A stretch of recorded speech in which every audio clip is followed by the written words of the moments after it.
Another edition of the Red, Gold, and Bold podcast with Jeffri Chadiha from the NFL Network, Eric Eager, Sumer Sports. I'm Soren Petro from Sports Radio 810 WHB in Kansas City. A lot to talk about as Rashee Rice has come clean. We now know what his involvement was as he spoke with his lawyer. What does that mean now? Driving the Lamborghini that was involved in the crash, marijuana in the car. What do we expect to happen at this point? Suspension. Where should the Chiefs be as far as their trust in Rashee Rice moving forward? Michael Danna is back. Whole defensive line was leaving, and now the whole defensive line has come back. Was this a good move? Was the Danna move a good move? Is just getting the band back together on that D-line a good move? Plus, we get to our draft crushes. Who is it we'd like to see in red and gold for the Kansas City Chiefs coming up with this NFL draft? We talk about it right now on the Red, Gold, and Bold podcast. You're listening to the Red, Gold, and Bold podcast, the most in-depth analysis of the Kansas City Chiefs on planet Earth, breaking down the Chiefs like no one else can. Red, Gold, and Bold is hosted by Jeffri Chadiha, Eric Eager, and Soren Petro. Jeffri Chadiha is a senior columnist and on-air personality for the NFL Network and NFL.com. Eric Eager is the vice president of research and development for Sumer Sports. Soren Petro is the afternoon drive host of the program on Sports Radio 810 WHB in Kansas City. The Red, Gold, and Bold podcast is proudly brought to you by Gann Asphalt and Concrete, Kansas City's nationally recognized full-service paving and pavement maintenance contractor, making parking lot problems disappear since 1994. Free consultations, no commissions, in-house crews, and every project comes with a written warranty. Find them online at GannAsphalt.com or call 816-484-3338. Gann Asphalt and Concrete. One contractor, all things parking lot. Now, here are the hosts of the best Chiefs podcast, Jeffri Chadiha, Eric Eager, and Soren Petro. Thank you, Curtis. Off and running here with the Red, Gold, and Bold podcast. And I guess not off and running anymore. Rashee Rice. Jeff, let's start right there. I think this is a positive. He comes forward, or his lawyer comes out, says he's fessing up to everything, his part in it, and ready to take responsibility. Your reaction? Well, look, I think we can all read what happened, which was they realized they had no other option but to accept responsibility that either there was a witness or there was a camera angle, there was something connecting him to that car. So that process of damage control started pretty quickly. And I'm glad he is being contrite, but I also feel as if the more details come out, the worse this is starting to sound. And it's not just that he was driving the Lamborghini, hit a car and ran away or walked away, that there was marijuana in the car that was of amount that could be felonious in the state of Texas. And so now you're starting to think, well, this isn't as simple as just, maybe it's a couple games suspension, that's it. Like he's may face felony charges, may look at a much longer suspension. And now you have to question, what kind of person is Rashee Rice?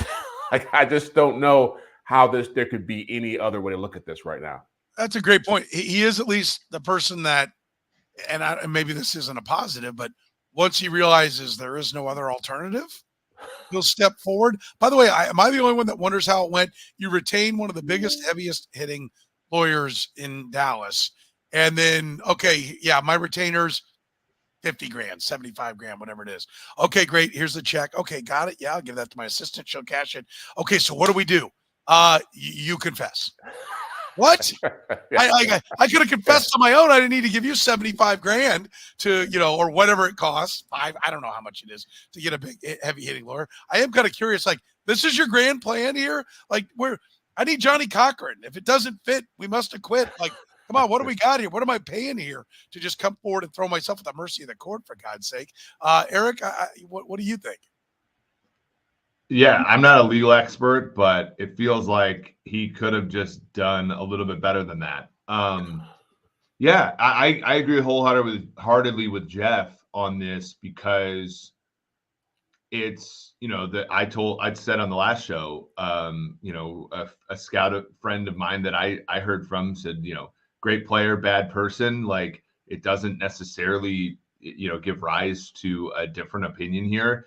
And, it seems like, whether it be Kareem Hunt, Frank Clark, Willie Gay, Tyreek Hill. Like, there have been some questionable characters that have come through this building. It seems like for somebody like Willie Gay, for example, things changed and he became a person that people revered in the locker room and things like that. For Frank Clark, similarly. For Kareem Hunt, he kicked a woman while she was on the ground. So he's gone. And There are wait a minute. But I think that's important to note. And Kareem Hunt lied, right? That part drifts away now. And in the rearview mirror, because it was years ago, everybody is just like, well, he kicked a woman and that's why the Chiefs cut him. I actually don't know that they would have cut him. I think they asked him, we're hearing this. Did you do this? He said no. The video comes out. He clearly did it. They look bad and they canned him because, and I think it's a great point to bring up, Eric, because I think that may be a little bit of what the counsel he got on this was. Remember what happened to Kareem Hunt? Don't try to be crafty on this. You've screwed up. Like, do you want to be cut? Because Kareem Hunt's life is never, his career, and I think his life, when you consider he was pulled over a year later and he was crying in a police car saying he should have been winning a Super Bowl, right? Do you want to end up there? I think, Eric, you're right. Kareem Hunt was the cautionary tale. Maybe that inspired Rashee Rice to do the right thing.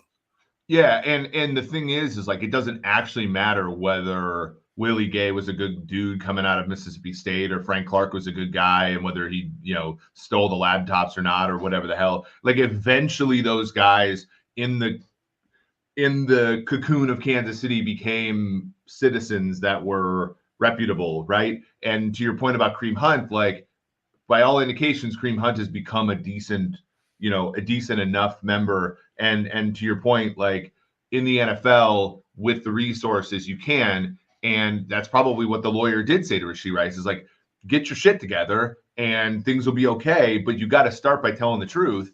And I think that's probably what's happened here. I think it's unfortunate. I think it's very fortunate no one's gotten really injured on this.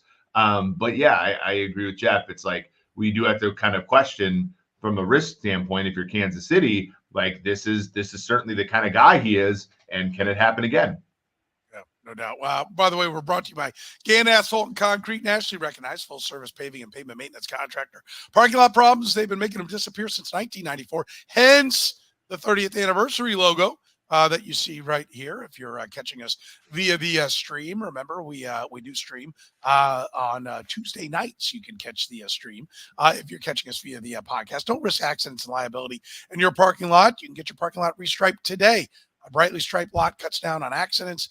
Parking lots are much safer, and you leave a much better impression with your customer. Gann Asphalt and Concrete, one contractor, all things parking lot. Find them online at GannAsphalt.com. Suspension. Ultimately, from a football standpoint, we talk about the morality, what's going to happen with the legal system. They're going to run their course. I assume this will be done before training camp. I'm assuming, maybe not, but hopefully it will be done by then. And then suspension is what, Jeff? What do you think now that we've got more details on it? The suspension ends up being. Oh, last week I thought it'd be 4 made sense, would be what the league would go at. Now what they appeal to, we'll find out. But now I'm thinking they probably start at 6 and maybe go back from there, maybe get back to 4. I don't think it's going to be as light as 2 now. Once you admit your culpability and you look at just, again, the optics of it. I mean, you created a crash and you walked away from it. So, and I think one woman had a kid in the car. And so it looks as if you didn't give a crap about anybody but yourself. You're already doing something stupid. Now you don't care about anybody but yourself. And then you got pot in the car, which, again, if he was in Missouri, he'd be fine, right? If there were guns, supposedly, and pot, he'd be cool. But you're in Texas, and it's a little different story. The gun's not so much, but the pot is a big deal. And so, yeah, I do think that the video is a big mitigating factor. It's a huge factor for me. It becomes a situation now where everybody has seen that video. It's national news. Roger Goodell does not like the NFL being front and center for that kind of stuff. So it's definitely going to be a much longer suspension than I thought it would be. I'm going with 6. Okay, Eric? Yeah, 4 to 6. I said last week it'd be a little bit cheaper, and because no one got hurt, but I trust Jeff's judgment. He's on this one for sure. And so that means the Chiefs have to probably go out and get Is Marquez Valdez-Scantling going to come back? Is just, I think Watson's still on the team. Are they going to draft a guy at third? Like, they've never drafted for need really lately. Like, are they going to? We've all had this discussion, but yeah, from a football standpoint, do they really have to be more desperate at the position than they have been in recent years? Which we've all kind of viewed their team building strategy as refreshing, that they haven't been all that desperate at the position. But will they have to be now, with the specter of Rice being out for 6 weeks? Eric made a great point about how, players have had problems and seemingly turned their life around, turned things in the right direction. I think the league will, I think you hope that the first act of Rashee Rice doing that was getting an attorney and coming forward and accepting responsibility for what he did. We'll see from here. But the photos of them walking away, like, that is going to resonate. And the knowledge that there is a woman and a child and everybody has read that story. That's the part that really kicks at the NFL. And that's the part that Roger Goodell is going to throw the book at. I won't be shocked if it's 4. I won't be shocked if it's 2. But my prediction would be it'll be 6, and I won't be shocked if it's more. Right? Yep. That is the walking away from an accident when people know, when everyone out there reads the story knows. It's the worst part. Yes. I think Roger Goodell is going to be like, this one looks really bad. Well, none of us have hit and run. None of us have, none of us have as much money as Rashee Rice. Well, like, none of us, all this kind of stuff. But all of us, I don't know. At $1,700 a day running a Lamborghini, all of us might have as much money as Rashee Rice. I don't know how long he was running that thing. That's how he's up fast. Yeah. But not all of us know all of us have family members who are vulnerable people. And so when you internalize that, you're like, bleep Rashee Rice, right? Like, that's the part of the Britt Reid thing. And so when the governor shortened his sentence, that was the visceral reaction we all had. Like, we all can empathize in those situations with those people, right? Like, that's the point that's going to resonate with Goodell, even though Goodell, for the most part, is like a very callous and crass, like, no offense to your, but I'm like, the NFL does a very, very bad job of reading the room. But in these instances, I think will do the job here.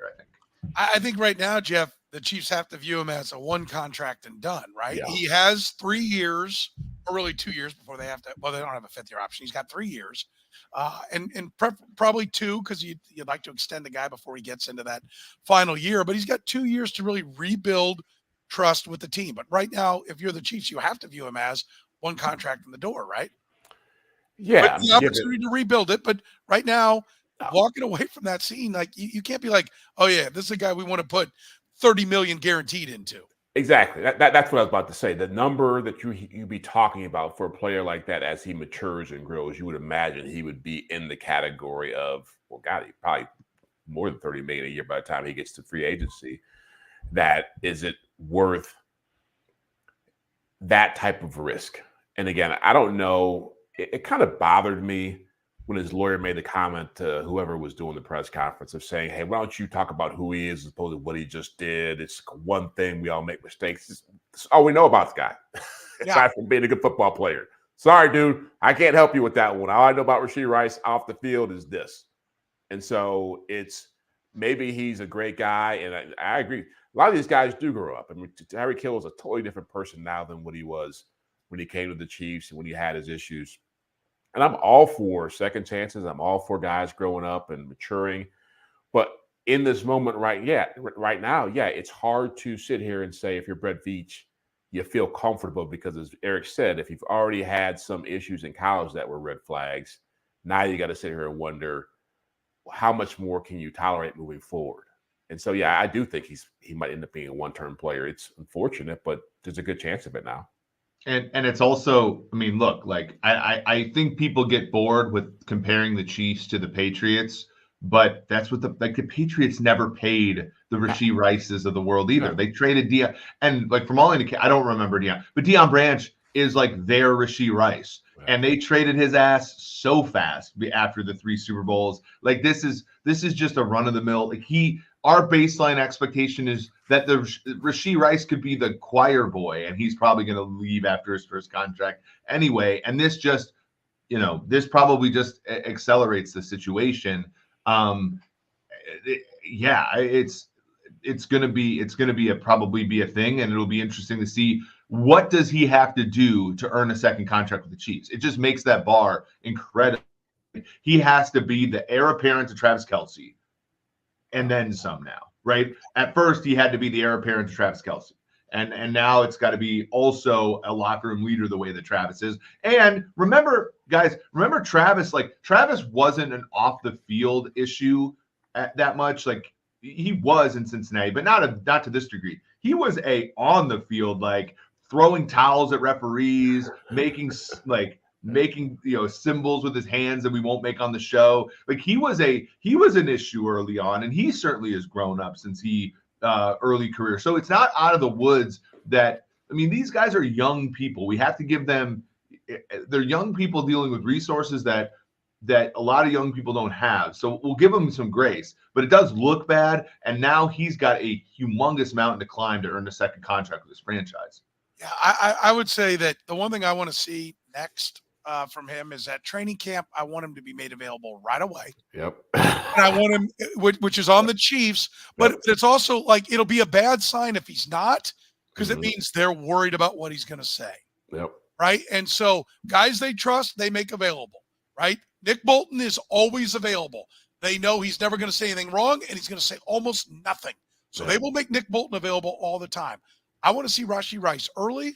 And I want to see Rashee Rice ready to answer any and all questions. And I want him to embrace the subject of the accident, right? If he's out there and he's like, I'm not going to talk about that anymore, I don't think you've learned the lesson. But if you're out there going, look, absolutely, any and all questions, I'll answer them. I made a mistake. Yes, I've learned from it. It was a real wake-up call. I had some self-reflection. I realized I was really being a jerk in other things in my life, and this has been my grow-up time. And football is important to me. This organization is important to me. My teammates are important to me. I don't want to screw this up anymore. And if he will sit and have that discourse, I will buy that this is a guy, as Eric and Jeff, you guys have pointed out, that's turning the corner and becoming a player you can trust. I'll buy that he's turning, right? Yeah. But if they come out there and he's defiant and he's angry and he's upset at the questions and the Chiefs don't want to make him available, then I think you got a guy that just got away. And I don't see why you see anything differently. Yeah, no, it becomes, and I don't want to, this is a whole different scale, like a Deshaun Watson type situation, but it's the way you handle these moments, you're on notice in everything you do now, right? You're rebuilding your entire reputation, not just within Kansas City, not just within the Chiefs kingdom, but nationally. Everybody's going to be watching, because this is now, I'm sure some people paid attention to things he said during the playoff run or at the Super Bowl when he was doing press conferences. But this is now the first introduction to Rashee Rice as a person. And unfortunately for him, it comes with all these things we're talking about. So you do hope that not just the Chiefs, but whoever his family, team, whoever's talking to him is really making it clear to him that you gotta kiss a lot of ass now, bro. It's part of the economics of the league, and I know that we're going to have Bill Polian on a little bit later. Spoilers, but about the on our 2D podcast, by the way, on our 2D podcast, which is awesome, and the economics of the league are substantial. There are 2 tiers of play. There are 3 tiers of players in the NFL. There are pillar players who get paid a lot, and think about Chris Jones. Chris Jones was the Chiefs, were very much on the fence of committing to him a bunch of times, and finally have, because he's reached that pinnacle of not only are you a phenomenal player, but you also are a phenomenal person. And he's gone out and done the thing in the Chiefs community. He's won championships. He's all that Kansas City Chiefs represent. That's true about Kelce. That's true about Pat. That's true. If you are not everybody else is either a rookie contract player or a guy just running through, like a Mike Edwards. And there's nothing against Mike Edwards, but you're just a guy running through. If you're a Drew Tranquil, you come in, you embody everything that Kansas City is, you get a multiple-year deal, right? Rashee Rice, if you are going to be one of those players that gets a multiple-year deal for the Chiefs, you better stand up in front of the media and represent the Kansas City Chiefs and be that player, right? Because Chris has now stood up and represented Kansas City Chiefs with a plum for his whole career, and now they've given him the Hall of Fame contract that he deserves because his on-field and Rashee Rice on-field performance saved the Chiefs' ass last year and was a huge reason they won the Super Bowl. So if he and like so to complete it and to get generational wealth, he's got to complete the process and stand up and be a Kansas City Chief off the field and stand up for as a person, to the people like Soren and Jeff who are going to ask the questions, and Sam, at the press conferences. This would be an unfair question to ask, and except for the fact that Rashee Rice just crashed a Lamborghini on a shoulder into another car and caused a 6-car pileup, which makes it a legitimate question to ask. How does it end? Rashee Rice's career with the Chiefs. How does it end? Oh, look into your crystal ball. Oh, I think he plays out his contract. He's playing someplace else when his contract is up, and not because he's not going to be a good player. I think he is going to be a good player. I think he's going to lose a lot of money here. Whatever he made last year, $2 million, he's probably going to pay about 60% of that out to all these lawsuits is coming his way. But look, they didn't pay Tyreek Hill. Rashee Rice is not in the same category as Tyreek Hill, and so as time goes by, they will find another receiver to take his spot once he leaves here, but he's not. I don't see him being here past his contract. Eric, how's it end? Rashee Rice is a bridge to the next number one receiver for the Chiefs. So it's going to end with him signing a deal with another team. Yeah. Travis is the alpha receiver right now for the Chiefs. Rashee Rice saved their ass last year and will probably continue to be very important. They're going to try to draft or acquire the real long-term number one heir apparent to Travis Kelce over the next couple of years. And Rashee Rice will be a glue guy over that period of time and leave via free agency. That's my prediction. I think he was awesome this year, but I think that's ultimately what the goal is. I think that they think of him as a little bit too limited to be a true alpha. A second major mistake, and you need to be looking for an exit strategy. But if he can play good football for 2 years, then the Chiefs should probably trade him for whatever they can get and keep investing in the future. You mentioned the defensive line, Eric. Let's turn our attention to that. Michael Danna signs back with the Chiefs, 3 years, $24 million. The defensive line now looks a lot like it did at the end of the year. Everybody was a free agent. They've now managed to maneuver around with the cap and be able to solidify back into the mix. Derek Nottie, Michael Danna. Well, start with Chris Jones, Michael Danna, Derek Nottie, Tershawn Wharton, Mike Pennell. It's largely the same. Now, maybe part of that was precipitated by Charles Omenahu's injury. If Omenahu wasn't going to miss significant time and maybe all of the year next year, then maybe they don't go and do all this. But 3 years, $24 million, $13 million guaranteed, Jeff, for Michael Danna. If you want to know the career numbers for Michael Danna, he came in, by the way, and I was like, what the hell are they doing when they drafted him? I didn't see it. The video I saw of him at Michigan, they took him in the 5th round. I'm like, is this a special teams guy? He certainly was more than that. And he's been a fine draft pick for a 5th-round pick. 2.5 sacks, 3, 5. Last year, a career high 6.5. As I recall, wasn't he at 6 by like week 8 or 9? Really, yeah. And then really didn't have none after week 14. None after week 14. What's your reaction to this deal? Yeah. Does it seem lofty? Or is it just right? Well, I'll tell you, you didn't know what they were doing. I didn't know he played at Michigan when they drafted him. That's how much I knew about the guy. Didn't jump off the screen to me when he was in college. But, first, good for Mike Danna. I was like seeing guys getting paid. I was a little bit baffled by the money because I saw a report. This is the first guy that Veach signed to a multi-year contract that he's drafted, which is a crazy stat. But good for him on that. It told me 2 things after I thought about it. One, it tells me Charles Omenahu is not going to be back here after his contract runs out. He's got a 2-year deal, right? After this year, he's up. Next year's last year. And it also maybe tells me there's more because there's some concern about Felix Anudike-Uzomah and his development.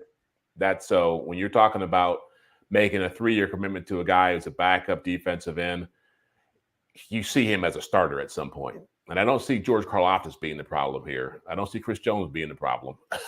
And so at some point, you're looking down the roster and saying, where is the problem at? And so maybe that FAU needs more development. maybe they're not as sold as him, but the way that contract tracks, and he will probably be playing alongside Chris Jones, the way Chris Jones' contract is set up, they see him as being a really viable option. That tells me, one, that FAU may not be making the impact we expect as soon as we thought we would from a first-round pick, but also that Mike Danna's earned it. Eric, I think the FAU part is a great point, because how do you fit them all on the field unless somebody's making a move to D-tackle? And with the NASCAR package that Steve Spagnuolo hatched with the Giants, he does like to put DNs out there. And George Karlaftis, they always talk about a strength. Maybe they're seeing a little bit more interior rush from him, and FAU and Michael Danna are going to be on the outside. But what's your reaction to 3 for $24 and $13 million guaranteed? Yeah, so Danna last season, I think overreact a little bit to the inside outside stuff. Danna played, not about 924 snaps last year. 428 of them were actually at right defensive end, which is where Felix Anudike-Uzomah should be playing. He did play a little bit. When you look at interior defensive line, you're looking at about 200 or so, 300 or so snaps. So that is not insignificant. He is playing inside on passing downs when Chris goes and sits outside. So there is some versatility there. That means there's the expectation that Felix is going to play defensive end on passing downs in year 2. That's a disappointment relative to where he's picked, but it doesn't mean he's going to be on the bench in year 2. It means that he's going to be rotational. Danna, 928 snaps by the time you're, 4th year as a 5th round pick. Previously in the MAC, I believe at CMU and then Michigan as a grad transfer, is a great value. 11.5 sacks, as we said, after week 14. None of them, but that was after Amenahu came on late. So there was, again, the Chiefs did a really good job of kind of with their role players. I think this offer was on the. A lot of my agent friends were asking about Danna. I think that this offer was on the table for the whole time. And unlike a lot of Chiefs, like McCole Hardman, like Juan Thornhill, when the market wasn't as heavy for Danna, instead of taking his ball and going home, he just went back to the Chiefs, and good for him. I thought that this is a fair market deal for him and Kansas City, a very good player. But yeah, all the things about Amenahu and Anudike-Uzomah are true. This does signal that, although $8 million is not a ton, it does signal that there's a little bit less voraciousness about the opportunity to play both of those guys. Does it signal that they're all in for the three-peat and maybe backing off the long, playing the long game view? No, Michael Danna is like a young. I mean, I got to look at age here. Michael Danna is 27. Yeah, so he's he's gonna be 27 or so soon. I just think this is like a cornerstone piece is the wrong word, but this is just like a drafted, developed player for them. I don't think it's an all-in type of move. I just think that this is a person they would have signed in free agency, had Michael Danna gotten his own contract, this, and it just happens to be him coming back because he didn't have as hot of a market as he thought he was going to have. Yeah, I think this is more, and this is juxtaposed against the whole Rashee Rice thing, right? It's I think Michael Danna is a Chiefs type of guy. He's the kind of guy, a locker room guy, a good dude, hard worker, knows his role. I think that's why Clyde Edwards-Helaire is back. That's why they keep bringing Derek Nottie back. You spend enough time around this locker room. There are a lot of good dudes in that locker room. And it's I don't know Mike Danna that well, but it seems to be the kind of guy who, kind of like a Nick Allegretti type guy. He knows what it's like to be here. He fits.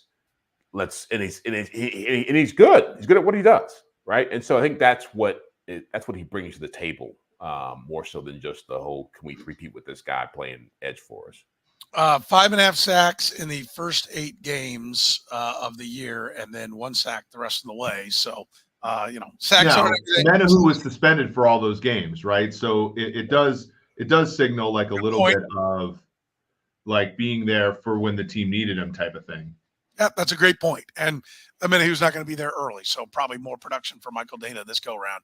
And of course, Derek Nottie's there, right? That's the important part, correct, Derek? You just You ruined just Eric's made Eric day. naughty so much.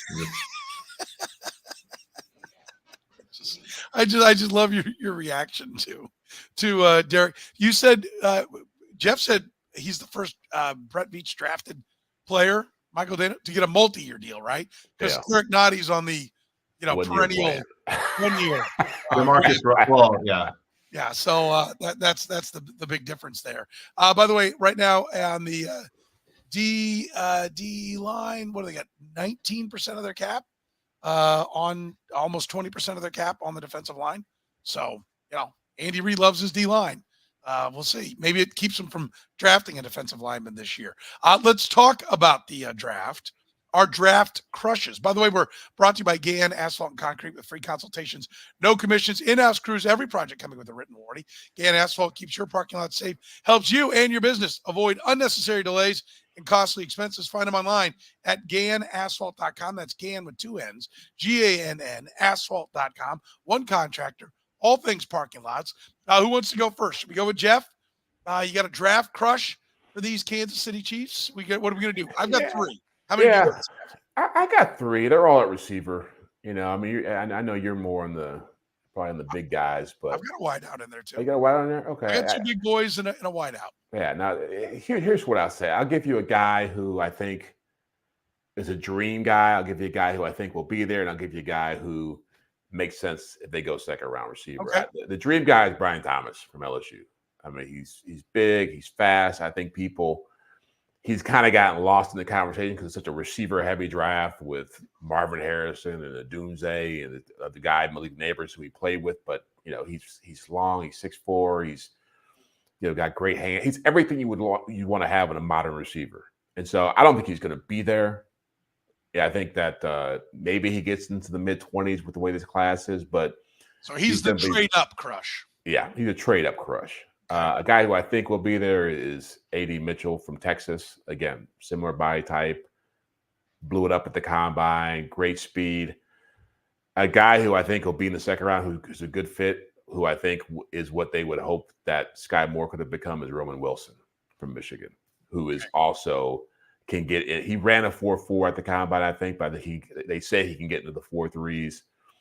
Very, very steady, very explosive. He can return punts for you. Sure-handed, clutch. I think he would be a nice fit as a guy who could be that Sky Moore type player for them if they went second round with receiver. Funny you mentioned that. Last weekend, I filled in on Darian Mel, and I was hosting with Mel Kiper, and we had him on, Roman Wilson on. Oh, wow, okay. Yeah, we interviewed him. Great kid. Yep. Really enjoyed talking to him. Bright kid. Had great comments about J.J. McCarthy. Mel was asking him about McCarthy and what he thought McCarthy would be. I asked him about his 44.39. He ran at the 40. I said, never met anyone who their 40 time was the best they've ever run. Yeah. It's always quicker. He goes, yeah, I was a little disappointed. I thought I was going to run faster. And you look at the videos of him. He moves. He does look like he's picking it up, putting it down. Yeah. I mean, I love that pick. Mel said maybe he creeps into the bottom of the second. He goes, I got him as a 3rd rounder, but he said, teams come by at the bottom of the second. They go, we're not going to get him down there in the 3rd. And so he could creep into the 2nd. So I think you've nailed him all around from Maui as well. Hawaii kid. Yeah, I love that pick. He took a plane to school. A great story. He went to school on a different island, a private school. So he had to catch a plane in the morning, fly to school at the other island, and come back in the afternoon. Really? Yeah. Wow. Yeah. Holy cow, man. That's a trip. That's Yeah. a commute when you Yeah. got to go jump on a plane and go Yeah. to go to school. But yeah, I think that's fantastic. All right, Eric, what do you got for your draft crushes? All right.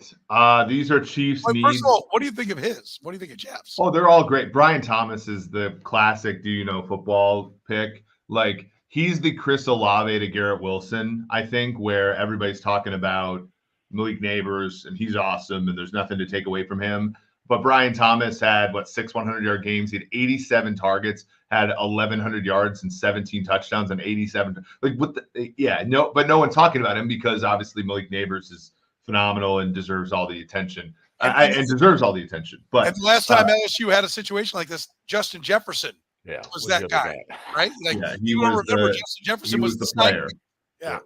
Yeah, he was the player that everybody cared about. Okay, here's a few for me.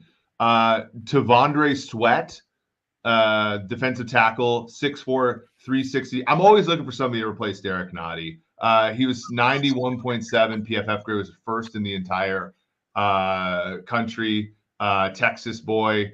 He was a senior, but he's only 20. He's a little less than 23 years old. So he's not like old. But yeah, he's just a hold the point of attack kind of player. I'm almost always taking a player like that in the mock draft simulator. At wide receiver, I like Georgia's Lad McConkey. I think obviously when you get the sort of like the white wide receiver, he's always like comped to like Julian Edelman and all this stuff. But like Lad McConkey is like legitimately he's not the tropey white like slot receiver. He's like actually got the traits and everything. He's fast, isn't it? He ran a pretty good 40, didn't he? Yeah, he ran like a 4.49 or 4.46 or something. No, I thought it was faster than that. Because you've just taken one of mine. Because Lad McConkey is one of mine. We didn't share this with each other. 4.39. Yeah, okay. 4.39, and I'll chime in on this since he's one of mine as well. Because I'm with you. Like when I saw McConkey at Georgia, I'm like, well, clearly he's Phil McConkey's kid, and he plays a game, and I don't bother to look him up, and I've just got it in my head. I'm thinking Bob Stoops' kid at OU. Yeah. Right? Oh, yeah. 5'8" and change, 4.65, coach's kid, runs routes, does all the right things, but not a pro prospect. And then you dig in, and he's 6 feet tall. He's 190 pounds. He runs a sub 4.4. He is a real prospect. I love Lad McConkey, and now I'd be thrilled if he was picked number 32. He was great at Georgia, and then it's not like he's great because he's just the wicked smart kid. Yeah. He's great because he's got all the things you want in a wide receiver. I love that one. Yeah, and then Kamal Vidal, who's the running back from Troy, he's probably like a later round guy, kind of a bigger, but he's fast. When you look at like the on-field tracking data stuff that one of my friends does, has a company called Real Analytics. He does some of that work, but I always love watching like Troy. I love the Coastal Carolinas, the Troys. I love like watching those games on Saturdays. And he was like my favorite running back to watch last year. And I hope he comes to the Chiefs. So I would love a big back, right? I'm yearning for the return of the big back. Yeah, and Pacheco's big, but he's just like Pacheco. Not big. Jerome Bettis was big. Christian Spencer Ware was big. Yeah, Spencer Ware was big. You're right. Yeah. I'm not. No, I want a 245-pound, knock you on your ass, but be able to pick up the blitz type of guy. I want Jerome Bettis. That's what I want in the backfield for this offense. All right, I'll give you two others because Lad McConkey was one of mine. I'll start up in the first round. This would be a dream, and I think this is probably the trade-up scenario. I think Lad McConkey is get him at 32, right? So the trade-up scenario is Amarius Mims of Georgia. A mountain of a man, 6 feet, 8 inches tall, 340 pounds.